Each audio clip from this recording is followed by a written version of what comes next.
Welcome to Adam Talks with me, Adam Carruthers, still building up, of course, for the UEFA Euro 2020 finals. Really looking forward to it. And we're focusing every day on a different group. Now, the one I'm focusing on for this topic is going to be Group C. So I'd like to welcome Simon Hughes, who's the Athletics Netherlands correspondent, and also Roshane Thomas, who's one of the Athletics correspondents for the entire tournament in general. Hope you're both doing A-OK. And before we start our discussion, a quick recap of all the teams and how they actually got to the finals. Now, the Netherlands got here by finishing as the run-ups of Group C. They make their 10th appearance at the finals, but it's their first since 2012. It should also be noted that they have won it back in 1988. The Ukraine finishes winners of Group B and are making their third appearance at the finals and their third on the bounce as well.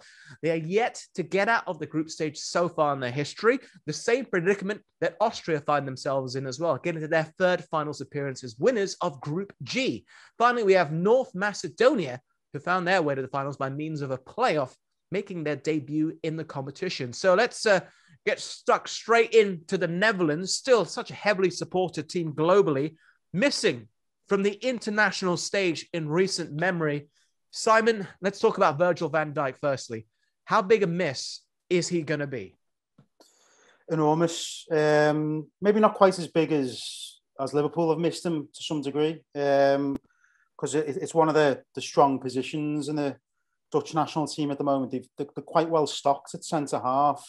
They played Turkey in a recent friendly and lost quite heavily, but some of the replacements were actually unavailable for that game. But you know, they've got Stefan de Vrij, who's just won the Serie A with Inter Milan and has been integral to their season. A really, really top experienced performer in European competition. And Matthijs de Ligt, who I'm sure everybody knows, who is actually the second most expensive defender in the world behind Virgil van Dijk.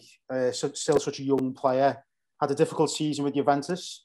But, you know, they have got good players in backup. I think it'd be more off the pitch that they'll miss Van Dijk, really. And the guidance that he gives and the leadership. Because those players that I mentioned there are not the same characters and personalities as Virgil van Dijk. But let's be realistic. A player of that quality, any nation would miss. So I think it changes potentially the shape of the team as well. I think Frank de Boer was thinking about playing a back three at one point, which obviously would have been Virgil van Dijk would have been key in that. So we'll see. But I mean, the fundamental issue is he's a world-class player who will be missed, but they do have top-class players in that area of the pitch, providing they don't get injured or suspended as well. Yeah, got to throw in Harry Maguire's name as well, because he was £80 million. Oh, and sorry. Then yes, it's Van Dijk. sorry. And then it's Matthijs de Ligt. Roshane, I mean, it's one thing to have plenty of stock in a certain position, but it's another thing entirely when you're talking about the caliber, the quality of Virgil van Dijk, which is why he is arguably the best in the world at what he does. I definitely agree. That's why when he suffered that knee injury, a lot of fans were like, "Oh no, please be fine. Please don't be ruled out for the rest of the season." And ultimately, the worst case scenario happened. And just touching on what Simon said earlier in terms of like backup and personnel, you got, as you mentioned, Stefan de Vrij, who won the Serie A with Inter Milan. You got Nathan Ake as well, who won the Premier League title with Man City. So it's good to have, you know, players like that who are coming to the tournament with experience of winning stuff. So Virgil van Dijk could be a hugely important miss for that team in terms of like the leadership he brings, helping younger players. But it's good to have personnel that can come in, and they won't have the same impact, in my opinion, but it's solid backups nonetheless. In the last 3 matches that Holland have played, they played a back four with Stefan de Vrij and Matthijs de Ligt playing together. And I believe it was against Bosnia and Herzegovina. Frank de Boer opted to play Stefan and Matthijs together to see how that works. So we're trying different ways to see how we can function, but it's good to have personnel like that you can slot in and, you know, do the job. This might sound strange, but I would have felt more confident about this tournament for the Netherlands and certain individuals if this had taken place as originally scheduled in 2020 or even earlier. So I'm going to come to you first here, because a few of the players, Donny van der Beek, Matthijs de Ligt, they really, really lit up the Champions League playing for Ajax. Now, since that group was broken up, and some of them are non-Dutch players, we should add as well, they haven't quite clicked at their new clubs. Frank de Jong has done okay at Barcelona, but they haven't ripped up any trees. Matthijs de Ligt has come under some intense criticism and scrutiny at Juventus, and Donny van der Beek isn't playing football full stop. Will this have an effect on the national team as well? Well, yeah, a lot of international tournaments are defined sort of by the momentum of the team and the form of the team, which is obviously a big discussion point in England at the moment around Gareth Southgate's selection policy. I mean, I agree with that. I think as well, there's Ronald Koeman who comes into the equation when you're talking about if the tournaments have been played last year. Let's not forget, Netherlands won the Nations League in 2019 and were very convincing in that tournament in Portugal. And there was a real feel-good factor going into sort of last summer about the Netherlands. People were talking about them as a potential champion. But as you say, a lot of the players have sort of moved around clubs since then. I think that one of the big issues for Holland actually is the forward line more than any other area of the pitch. I think that has been an outstanding problem under the previous coach and the current coach, Frank de Boer, and they haven't been able to really figure out who should be the focal point of the team. I think that is a big issue. I think teams have won this competition before without having a world-class striker. But at the moment, it seems like he can't quite decide whether it should be Memphis Depay up front, who's been a really good player for Holland over the last couple of years, or somebody with a bit more height and physicality. And as yet, they still haven't decided which one to go with. DIJK'S has been brought into the squad as a latecomer. He scored a lot of goals for Wolfsburg this season, and there's been a big clamour in Netherlands to get him into the squad at the very least. But Frank de Boer, I think, has learned from his previous jobs. Let's not forget he's been sacked in each of his previous jobs from these are club jobs. And a lot of the arguments after the sackings have been around the lack of harmony within the squad. And, speaking to people in Holland, that they say that he has tried to keep as settled a team as possible over the last 12 months, try and keep that sort of momentum going from the Koeman era, and pick players who he can trust, which is why some players have been overlooked. So I think he sees that value as well. Let's not forget Holland in the past have been undermined a little bit by the sense of disharmony within the ranks at major international tournaments. So perhaps Frank de Boer has learned from that as well. But DIJK'S is an interesting choice because up until a month ago, people in Netherlands were saying that there was no chance of him getting in. But he's made a late call to drop Ryan Babel, who was seen as an important sort of squad player behind the scenes, and bring DIJK'S in. So I think that for me, I think a lot of Holland's success will be based around whether they can get that forward line to click, because behind them on the pitch, okay, they're missing Virgil van Dijk, but the midfield is a strong midfield, I would say. But as you suggested there, that the form of these players isn't as good as you might want it to be. Each of the top players, Wijnaldum, the captain, his form hasn't been absolutely brilliant for Liverpool the second half of the season. So there's not really any of the players who you'd need to win a tournament going into the tournament in form. But of course, the games come thick and fast, and that can change quite quickly. Yeah, so many things to unpack from what you've just mentioned. Firstly, Memphis Depay. Roshane, I know you covered the Premier League at West Ham, but you would have seen Memphis Depay when he was in the division.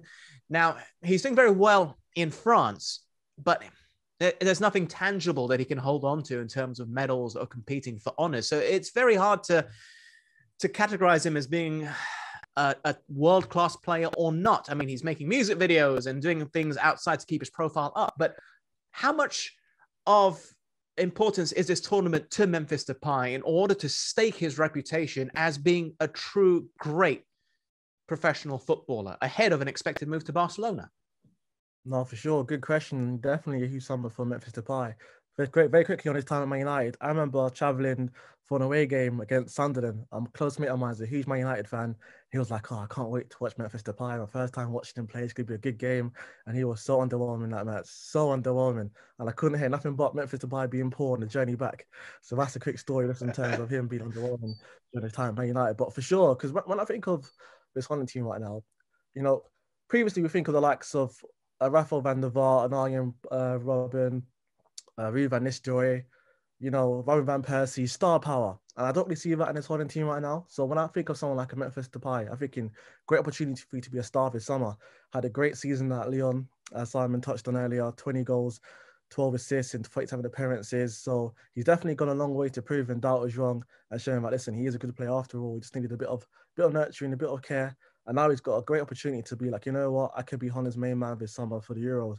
I can transfer my club form to my national format and keep doing well, keep scoring goals. And as Simon touched on in terms of not being a vocal point up front, Memphis should thrive on that. He should be like, I'm the guy, Frank. Like, pick me to play in that role. I can thrive there. So hopefully you have a good summer and proving people wrong, because I was a doubt at first. I must admit, I was a doubt at first, but you listen, he's having a great season out of touching at Lyon. So hopefully he can transfer that into the national team. Yeah. Well, one final thing about the Dutch would be the manager. Now, Chelsea have shown us this season the importance of having the right manager who can get the best out of the players and get things tactically right. Look at Thomas Tuchel, what he's just achieved by winning the Champions League, getting Chelsea into the top four and into another cup final, which admittedly they did lose compared to Frank Lampard. Now, the Dutch side, the last decade has been a real up and down roller coaster, Simon. They got to the World Cup final in 2014. They lost it. Didn't qualify for the next international tournaments, which is Euro 2016. Didn't qualify for the World Cup. Koeman comes in. Koeman qualifies them for the Euros, which is why they're here in the first place. He also gets them to the finals of the Nations League, where they did lose, of course, to Portugal. So now he's left, and they have the BOER who's taken over, and he is somebody that didn't win his first 4 fixtures in charge of the national side. First Dutch manager to have that unwanted record. He did very, very poorly at Crystal Palace. For fans of English football, I'm sure they'll remember. I know Roshane will remember because he's from London. Simon, is he a better option than Koeman was? Do you think the BOER has it in his skill set to take this team beyond their potential? Well, I agree with it. I think that, you know, the coach or the manager does matter. He wasn't a popular choice when he became the manager of the Dutch national team, partly because of his links to Ajax, I suspect. If you don't support Ajax, you hate Ajax, it tends to be. So, yeah, I mean, he was very successful as Ajax manager. That was sort of obviously the basis of his managerial career. 10 years ago, he's being touted as a potential manager of Liverpool and Tottenham. He turned down Liverpool. Felt he was too young at that time. He's obviously finished the decade managing Atlanta United. I'm sure he didn't envisage that happening, I suppose. And I think that the sort of perception of him is of him being quite a pragmatic, quite cautious coach. When he was in charge of Ajax, they didn't have the players or the budget to really go and spend the sort of money that they have done more recently on a few Brazilian players. You know, the investment is being a lot higher in the last few years, and they've increased the wage cap, which has allowed them to be a bit more competitive. He was operating at a time when they didn't have that budget and managed to lead them to I think it was 4 successive Dutch Eredivisie titles, which is incredible achievements. But the football that the team played at that time wasn't very spectacular or played with the true Ajax spirit, if you like. So he came into the job on the basis of that reputation. You know, people sort of saying, yeah, well, you've done more than he even achieved more domestically than Rinus Michels and Louis van Gaal, which is incredible when you think about it. But he didn't play that sort of eternal football, if you like, that people will always remember. So he wasn't a popular choice, but the reality was there isn't the variety of choices available for Holland, really. There wasn't an automatic replacement for Koeman. I think people would have preferred maybe Erik ten Hag, who's obviously done very well with Ajax, or Peter Bosz, who was in charge of Bayer Leverkusen, but is now out of a job. You know, you spoke before about timing. Maybe if if he was out of work 12 months ago, then there would have been a good chance of him getting the job. So I think, you know, that he has it within him, and the Dutch have it within their team at the moment to get to the quarterfinals based on the group that they're in. But I do wonder whether tactically, when they reach the quarterfinals, whether sort of the acumen of the other coaches and obviously the abilities of the teams will go against the Dutch national team. He's got a lot to prove, Frank de Boer. It's a great opportunity for him after a really bad 5 years. It's been a nightmare for him, really, as I said earlier, sacked from 4 managerial jobs. Inheriting a positive momentum. You corrected me there. I said that Holland's won the the Nations League. They obviously finished runners-up to Portugal, but had a positive tournament, and there was a lot of sort of good feeling around Holland at the time. Doesn't quite feel that way at the moment. You know, we've seen this before in international tournaments. A lot of nations sort of go into it with Holland's one of those sort of nations whereby when everybody thinks that they're going to do badly, they end up doing quite well. And when everybody thinks that they're going to do well, they end up doing badly. So let's just see. Well, ultimately, I mean, if Denmark not even qualify for a tournament in 92, yet get in on a technicality and win the competition, absolutely anything could happen. Thankfully, the back pass rule... Adam. Yes. I was gonna say, I got a follow up to Simon's response as well, because when I think of Frank de Boer, I think of a few similarities between him and David Moyes, because as we all know, with David Moyes, it didn't work out for him at Man United, Real Sociedad and Sunderland, and the narrative then was like, this guy's finished as a manager, won't get another top flight job. And look at how he turned it around at West Ham. As we all know, didn't work out for Frank de Boer at Inter Milan, didn't work out for him at Crystal Palace. Yes, he won 2 trophies in his first season at Atlanta, but ultimately lost his job. And then you're thinking, what on earth is happening to Frank de Boer? Where's the manager we all saw Ajax? And now he is at Holland. Slow start, lost the first 4 games, won 3 times in the first 8 matches. But now he's got a great opportunity to, you know, say, listen, I am a good manager. I just need to find the right fit. And I think this could be the right fit for him for Holland, and we'll see it this summer. Yeah, great points to bring up. I want to talk also about some of the other teams. We spent over half the show now discussing just the Dutch. The pressure is very much on the Oranje, but what about the other side, starting with Austria? I mean, David Alaba, he is the star, Roshane. He is the star of the side. He is a serial winner. But it's a good blend, isn't it, this side? It's a blend of youth and experience, making it a very functional side. Am I being fair to them here? For sure. Definitely great point in terms of a good blend between youth and experience. When I think of Austria, I immediately think of David Alaba. That's the first thing that comes to mind. And what I like most about David Alaba is how versatile he is. He can play left back, he can play central midfield, he can play left wing. When you think of a tournament where you've got injuries, the quick turnaround of games, potential suspension, you need to have players who are versatile and can play in different positions. And he's able to do that. You've got someone like a Marko Arnautovic, who I hope will have a good tournament towards the end of the season for West Ham. I asked David Moyes, what do you plan on doing this summer? He said, I'm looking forward to playing golf, but I'm also looking forward to watching Marko Arnautovic, see how he gets on. So hopefully he has a good tournament. But there's other young players coming up as well who's also had a great season, like Sasa, for example. He scored like 16 goals last season. Like, we'll get into our dark horses, but listen, Austria, the team they have, listen, they're going to be in there for sure. And I'm excited to see how they'll perform this summer. Okay, my issue with this narrative is I felt that I said the same thing on TV about Austria in a previous tournament, but they didn't. They disappointed at the big stage. That was the problem. I mean, for you, Simon, what are you expecting from the Austrians beyond David Alaba? Well, if you look at the squad, I think there's as many as 18 or 19 players are playing in the German Bundesliga. And most of those players are playing for teams that are in the top half of the table. So, you know, the Bundesliga is a very competitive division. Those players wouldn't be playing in those teams if they weren't good players. I think the last tournament that they qualified for, if I'm right in saying, was the European Championships, 5 years ago now, which was the first international tournament since the World Cup in 1990. So they haven't been in international tournaments for a long period of time. They haven't been in the forefront of people's minds so much, but I think Austrian football has improved over the last sort of 10 years. I think Red Bull Salzburg have been key to that, really, you know, sort of a lot of investment there. I know a lot of the players that they have are foreign players, you know, a lot of African players who've done fantastically well and progressed their careers elsewhere.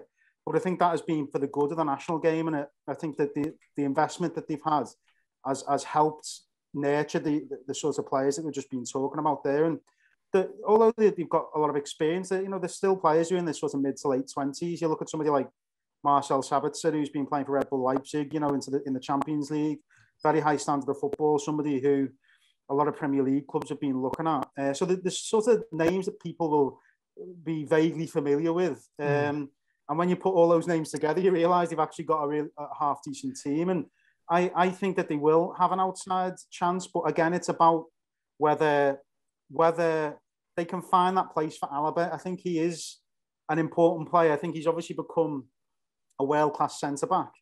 But because of the strength of the Austrian team at centre-back, they almost think, well, he can play elsewhere on the pitch, but his best position is centre-back. So, if you push him into another area of the field, I do think you lose something a little bit. He's one of the best centre-backs in the world, and he has been for a number of years. So, for me, if I was the Austrian national team manager, I'd play the best player in his best position rather than sort of tinkering with the team to get other players into the team.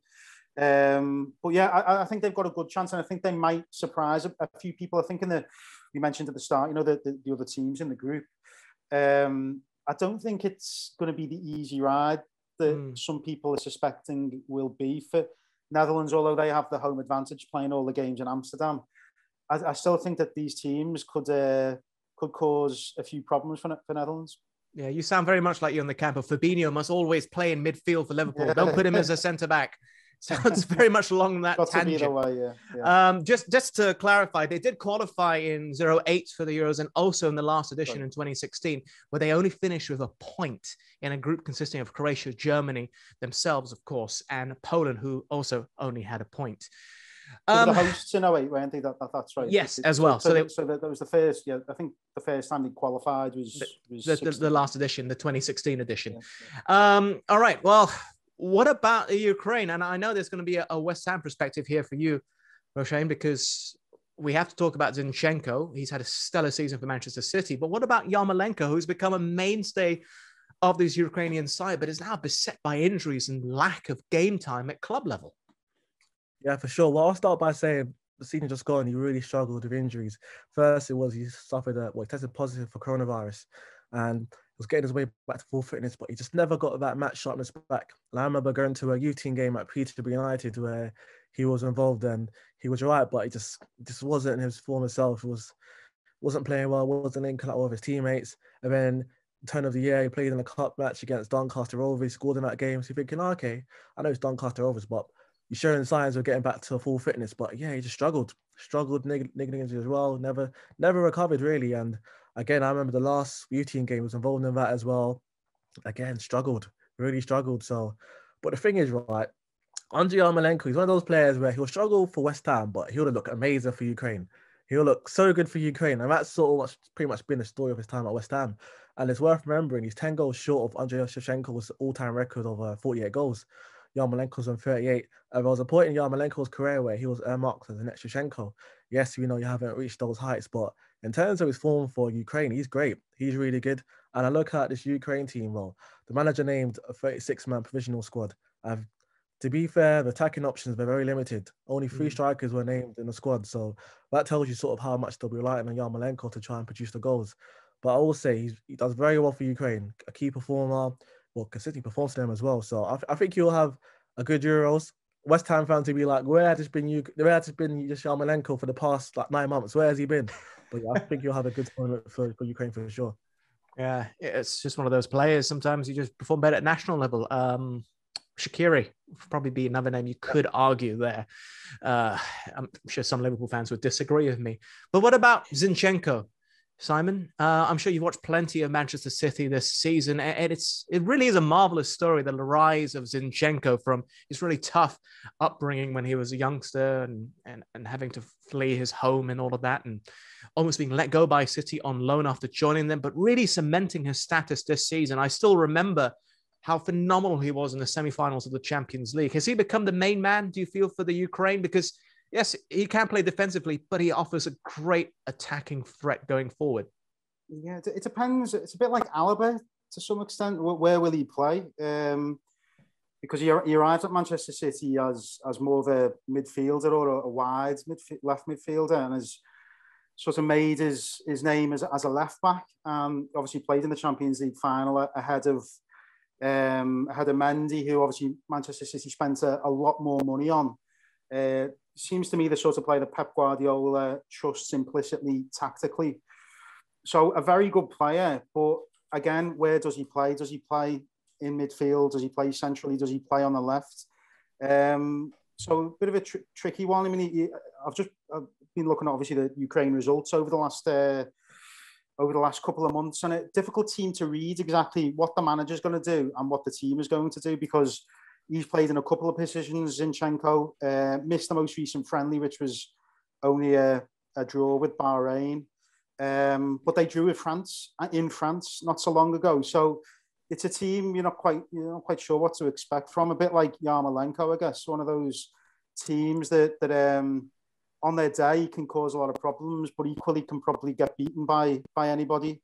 So yeah, I mean, I would say that it seems to me that people just automatically think, well, Holland will win the group and Ukraine will come second, but I don't quite see it like that. I think the Ukraine national team have obviously qualified relatively convincingly for the competition.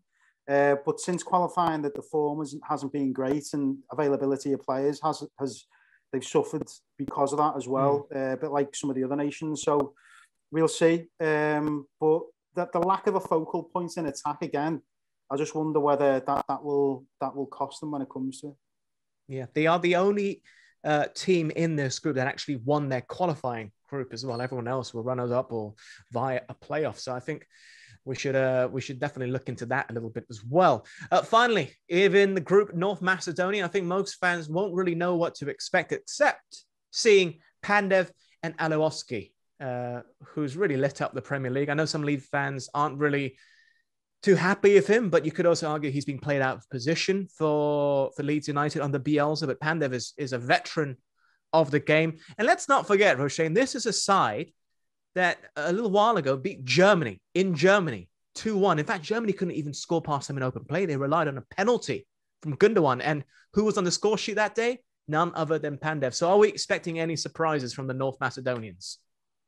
Well, for sure. Well, I'm hoping from Pandev because he's 37. He's still going strong. For Genoa last season, he scored 7 goals. You're thinking, how on earth is he still doing this at 37?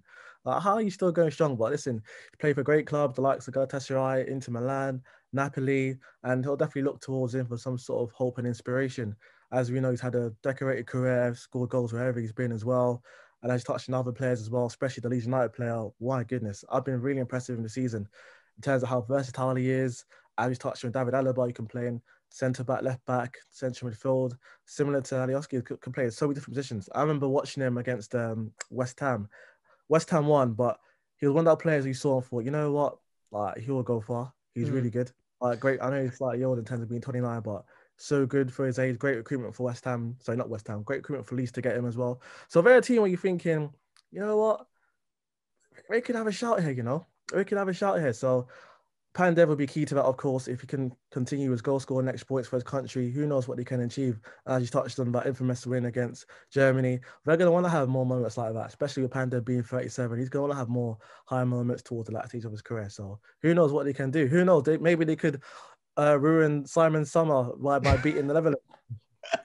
Possibly. And it just seems to be the trend in conversation here, talking about North Macedonia, because Alioski, like you said, he's been so impressive for Leeds, but often played out of position. So it'll be interesting to see how the North Macedonians deploy him in his best position or not. I remember we had Paul Robinson, the ex-Leeds United goalkeeper. He's brought this up several times, that Alioski has played out of position because there's just a lack of players at Leeds United, not enough squad depth. Who's going to be making it out of this group, gentlemen? Simon first. I will say Holland and Austria. Holland and Austria. Okay. Roshane, I'm feeling, before you give a prediction, I just have a sneaking suspicion you're going to go Ukraine to be one of the teams to get through. I'm not. So disappoint you, pal. I agree with Simon. I agree with Simon. Holland and Austria for sure. But I will say, Ukraine have I can't pronounce his last name. I think it's Ruslav. I can't pronounce his last name. Plays for Atlanta, and I think he'll have a key role if Ukraine do get through, he'll have a key role to play in that because he's a really good player. Scored a great goal and a couple of Italia against Juventus. I'm surprised that more big clubs haven't come in for him, so he'll be key to their future for sure if they get through the group stage. Perfect. All right. Well, before we wrap things up, gentlemen, just some quick fire answers, some predictions. We can put this on the show and also social media. Been asking this to all of the journalists who I've had the privilege of speaking to. Firstly, Simon, dark horses for the tournament. I've been thinking about this. There's quite a few teams, but I'm going to say Turkey. Yeah. I think they've got a lot of promising young players in the squad. A few players who be supporters will be familiar with in the Premier League. Obviously, Soyuncu has become a really good centre-back for Leicester. And even Ozan Kabak, I know he's leaving Liverpool, but expect those two to be playing centre-back. But they've got one of the most informed strikers in Europe in Burak Yilmaz, who just helped Lille to the title. So, yeah, I fancy Turkey just as an outside bet. Another older player still doing the business. Roshane, dark horse? My dark horse is Czech Republic. I think we have a really good squad. I know we have a relatively hard group in Croatia, England, and Scotland, but I think they'll get through. They have Thomas Souček, who's been great for West Ham. Vladimir Safal also been great for West Ham. But two other players that a lot of people won't know about: Adam Holsek, an emerging young talent who I think is really good, plays for Sparta Prague. Alex Krul plays for Sparta Moscow, but a good holding midfielder. I feel like a lot of people look at Czech Republic and be like, wow, what a squad. I remember during the Euro 2016, it was Wales who sort of like were the dark horse, got all the way to the semi-finals, and you never know with this Czech team. You never know. Yeah. So I feel like they're the dark horse for sure. With two mainstays on the West Ham side, I'm always expecting you to unzip your jacket and have a West Ham jersey underneath, just to pledge your allegiance. We know you love the West Ham boys. Now let's move on to the Golden Boot. Who's going to be scoring the most goals in the tournament, Simon? Andre Silva from Portugal. He's got a really decent international record anyway. I think nearly 1 in every 2 games. He's in his prime. He's had an absolutely brilliant season for Eintracht Frankfurt. A lot of clubs in the Premier League interested in him. And I think Portugal, and I know they won it in 2016. I think that was a shock then. I think the team is much stronger now than it was then. So I'd fancy them to reach the latter stage of the competition. And if they do, that means that, you know, they're going to need somebody to be scoring some goals. So my money would be on him. All right. Roshane? Well, I'm going to start by saying I have an honourable mention for Robert Lewandowski. I feel like Poland have a relatively easy group, and I'm hoping it won't be another tournament where they get bounced out at the group stage and he can actually, you know, go on and show everyone what he can do on the international level. But I'm going to go for another statement, Kylian Mbappé. I really think he's going to have a remarkable tournament. Like, I'm just confident he's going to like show everyone, listen, I'm the guy right now. I'm the guy. We all know about Erling Haaland and how great he is, but obviously Norway are not part of this tournament. So Kylian Mbappé will be like, you know what, I'm the main guy right now. You got Ronaldo and Messi who are older, just sort of transition out of their career. I'm the main man right now. Everyone look at me. We can see it by celebrations how much he loves the attention. And I can see him having a great tournament and being the top scorer. Yeah, worryingly, he's already a World Cup winner, but he's only getting better, and he's still so young. An astounding talent. Golden Glove. What do you reckon, Simon? Who's going to be keeping the most clean sheets? Usually, logically anyway, it should go to the winner of the tournament, but it's not always the case. Well, I'm torn with this one because I can't quite figure out whether Germany are going to do really well or really badly. I think it's going to be another crash and burn job like the last international tournament, or they'll go really far, possibly win it or go close to winning it. And if they do well, you'd expect Manuel Neuer to be at the centre of that. They're still very strong defensively. I know you mentioned before they did lose to North Macedonia, but Joachim Löw, obviously going into his last tournament as a manager, he's had such a successful time as Germany manager, and everybody again is writing them off, which makes me think that they've got a great chance. And if they have a great chance, you'd expect Neuer to be in good form. So he's fit, and has sort of got free of some of the issues that he had maybe 18 months ago when he wasn't playing as well as he is now. So again, a bit of a safe bet perhaps, but I'd say him. All right. Roshane? I'm actually going to go for Donnarumma for Italy. I feel like they're going to have a good tournament. And whenever I watch him play, I just like how composed he is. Never complicates things. And I feel like we'll see that this summer in the tournament. I feel like he's just so young and just how talented he is already.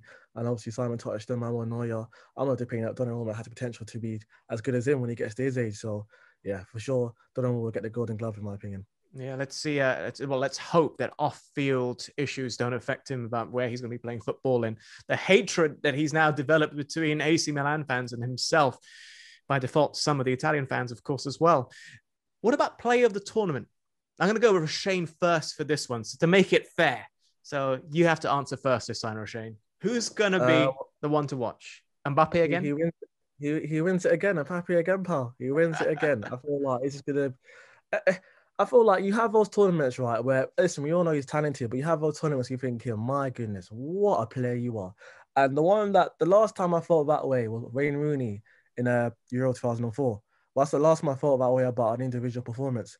And I feel like we're going to see that with Kylian Mbappe this summer. He's going to have such a remarkable tournament to the point where we're thinking, this guy is so young and so talented. So that's how I see it. Yeah, he'll have a point to prove after PSG as a club stumbled in the Champions League yet again. Simon, play of the tournament. I'm sorry to be really boring, but if Portugal are going to go far and win this, you'd expect Cristiano Ronaldo to be at the centre of that. I know he has had a bad end to the season, not being able to get into the team the last couple of weeks, but I'd imagine that will be motivating him to go and have a great tournament. How many more tournaments is he going to have left? I suspect he might play at the next World Cup in Qatar, with it being, only 18 months away. But given that he sort of missed out on the final, if you like, in the last time they won it, I think he's going to be really motivated to go and play well in this tournament. And if Portugal do well, you'd expect him to be at the centre of it. I mean, you look at the forward line that they've got. I mean, Ronaldo, Adrian Silva, Diogo Jota, João Felix. I mean, they've surely got to have a great chance. But you'd still think that Ronaldo is going to be the man leading the line when it comes to it. How about this? Disappointment of the tournament could be player, manager, national side, whatever you choose. Well, I'm going to start by saying I've been very consistent with this opinion. And in my opinion, the disappointment of the tournament will be England. I think England will get knocked out of the group stage. I don't think England will do particularly great. Whenever I watch England, yeah, they have a few performances where they do well, but I'm not entirely convinced with this team under Southgate. You're hearing reports that Trent Alexander-Arnold could be left out of the squad, which I find just ridiculous. So all of that, I have no hope, no expectations that they'll do well. And in my opinion, they'll be the biggest disappointment. Looks like there's a wry smile almost on Simon's face as you said that. So disappointment.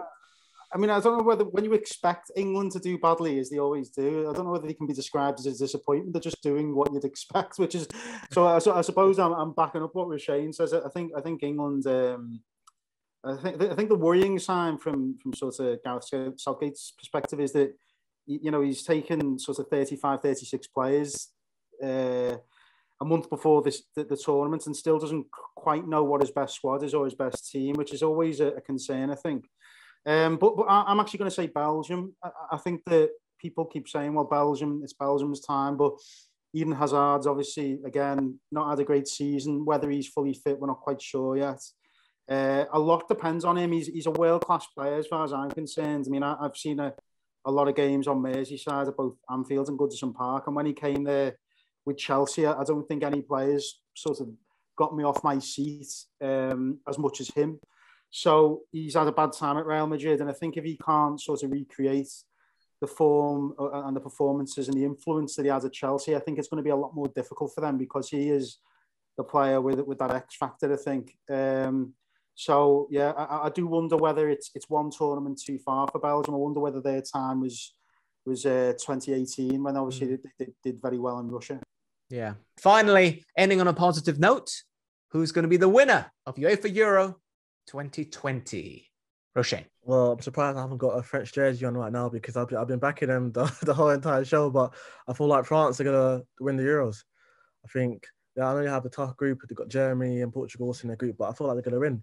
I feel they have so much attacking players. It's great to see Karim Benzema back in the squad as well.